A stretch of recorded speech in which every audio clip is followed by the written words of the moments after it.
Merci, monsieur le député. La parole est à madame Valérie Rabault, présidente du groupe socialiste et apparenté.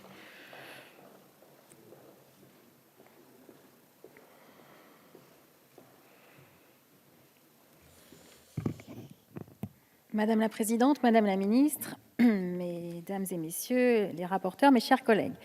Tout d'abord, je voudrais indiquer que je regrette la globalisation des discussions, ce qui conduit un peu à mélanger tous les sujets. On parle à la fois de la dette, des engagements de l'État, du commerce extérieur. Bref, je pense que ce serait plus simple d'avoir une meilleure lisibilité là aussi. Alors, je suis déjà intervenue sur les participations de l'État, donc je ne vais pas le refaire. Permettez-moi d'abord d'aborder le commerce extérieur, qui en cumul sur les 12 mois glissants s'établirait à 68 milliards d'euros. C'est l'un des records historiques. En parallèle, l'Allemagne devrait dégager en 2021 un excédent commercial de 210 milliards d'euros. Et de tous les pays de l'Union européenne, la France est le pays qui affiche le déficit commercial le plus élevé et fait partie des 5 pays, d'ailleurs, qui ont un déficit commercial. On peut toujours chercher des excuses et invoquer la hausse du prix de l'énergie. C'est vrai, ça a un impact sur le déficit commercial. Mais cela vaut aussi pour l'Allemagne et d'ailleurs sans doute encore plus. Ce qui pose problème, c'est la faiblesse de nos exportations. Nous exportons environ 470 milliards d'euros, quand l'Allemagne exporte pour 1 300 milliards d'euros, c'est-à-dire quasiment 3 fois plus. Cette faiblesse des exportations repose, à mon sens, sur 2 lacunes. Évidemment, l'insuffisance de notre production industrielle et l'insuffisance de soutien de notre politique à l'exportation. Ainsi, comme le relève le rapporteur spécial dans son excellent rapport, il y a 3 points que je voudrais aborder. Le plan de relance export annoncé en septembre 2020 ne sera pas financé à la hauteur des annonces. Ainsi, au lieu des 247 millions d'euros prévus, seuls 175 millions d'euros sont projetés, notamment avec une sous-consommation de l'assurance prospection.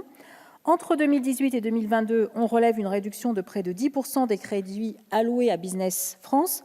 Ceci a conduit sur la période à baisser de 153 agents la partie internationale et de 30 agents la partie export. Toujours concernant Business France, on observe que ces recettes proviennent à 50% seulement des ressources publiques, alors que ces 11 principaux homologues ont, eux, des recettes qui proviennent à 90% des ressources publiques. Alors, ça a 2 écueils. Pendant qu'elle fait cela, c'est-à-dire qu'elle va chercher des ressources, elle n'aide pas les entreprises. Et ceci contraint les entreprises à avancer des fonds, par exemple, pour être présentes à des salons internationaux, alors même que leurs concurrents ne déboursent pas un seul euro. Au regard de ces constats, il est indispensable de mener une action commando, pour reprendre l'expression qui vient d'être utilisée précédemment et que je partage, commando en faveur de l'export. Autre inquiétude, les PGE. Il s'élève à 140 milliards d'euros et comme l'indique notre collègue Bénédicte Peyrol, rapporteur spécial, je la cite, 28% des entreprises déclarent avoir utilisé la quasi-totalité du prêt et elle considère qu'une attention particulière doit être portée à ces entreprises pour qui le remboursement du PGE en 4 ou 5 ans apparaît complexe. Elle considère qu'il est nécessaire de trouver des solutions innovantes en la matière, je la cite, et je souscris pleinement à cette recommandation.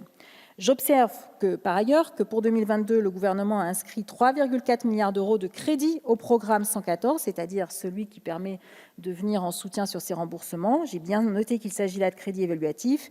Néanmoins, ce montant est multiplié par 2 par rapport aux crédits ouverts en 2021, ce qui laisse supposer que le gouvernement dispose de projections sur la capacité des entreprises à rembourser ou non les PGE. Par ailleurs, la rapporteure spéciale écrit dans son rapport, je la cite, que le pic des appels en garantie est désormais attendu pour l'année 2022.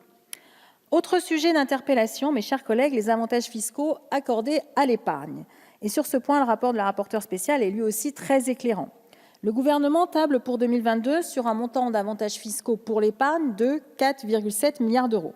La rapporteure spéciale écrit dans son rapport, l'exécution 2020 s'élevait à 5,9 milliards d'euros, donc 4,7 en budget, 5,9 en réalisé en 2020, et elle écrit « Il s'agit d'une baisse largement en trompe-l'œil puisque 3 dépenses fiscales évaluées à 1,1 milliard d'euros, quand même, mes chers collègues, ne sont pas chiffrées pour 2022. » Et c'est la rapporteure spéciale qui l'écrit. Alors, Madame la Ministre, comment pouvez-vous être sincère quand vous oubliez 1,1 milliard d'euros de dépenses fiscales dans le budget 2022 ? Le tableau de la rapporteure spéciale en page 31, toujours de son rapport, est très intéressant. Sur les avantages fiscaux en faveur de l'épargne, ils oscillent chaque année entre 5,6 et 6 milliards d'euros. Mais ce qui est intéressant, c'est l'évolution des grandes masses à l'intérieur. Quand vous sommez toutes les exonérations fiscales et les avantages fiscaux qui concernent l'épargne populaire, le livret A, le plan d'épargne logement, le plan d'épargne populaire ou encore le livret développement durable, vous voyez qu'entre 2016 et 2020, ils ont été divisés par 2. ils sont passés de 1,5 milliard d'euros à 800 millions d'euros, alors que le total des avantages fiscaux est toujours de 6 milliards d'euros. Ce qui signifie, avec le principe des vases communicants, que les avantages fiscaux de l'épargne sont plutôt partis sur les hauts revenus. Enfin, un dernier mot sur les PIA. On a tous été un peu éberlués d'un amendement à 34 milliards d'euros. Je pense que c'est le record à l'Assemblée nationale, au Parlement, depuis la création de la Ve République. Ce n'est pas très sérieux. Sincèrement, ce n'est pas très sérieux. Je conclurai donc là-dessus, Madame la Présidente. Merci, Madame la Présidente Rabault.